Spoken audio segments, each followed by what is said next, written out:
Kuna mfanyabiashara niliona anasema, yani mimi siwezi kutengeneza tangazo Insta halafu nikaweka link ya WhatsApp au DM halafu mtu akaniuliza bei kwenye comment.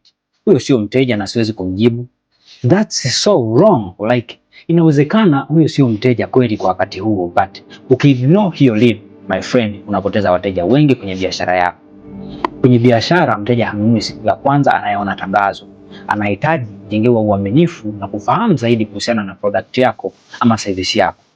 Badala ya kuwalalamikia wateja kila siku, unaweza kutumia mfumo wa AI automation kutatua tatizo kama hili.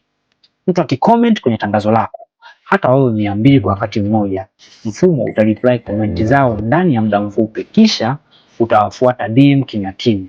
Utawajibu maswali yote kuhusiana na bidhaa zako, iwe ni bei, iwe ni location ama delivery.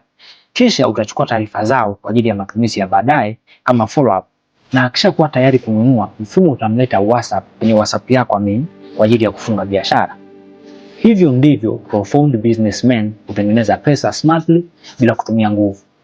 Kama unataka kuona huu uchawi jinsi unavyofanya kazi live, comment neno how hapo chini na mfumo wangu utakufuata DM sasa hivi kukuonyesha. See you kwenye era ya AI.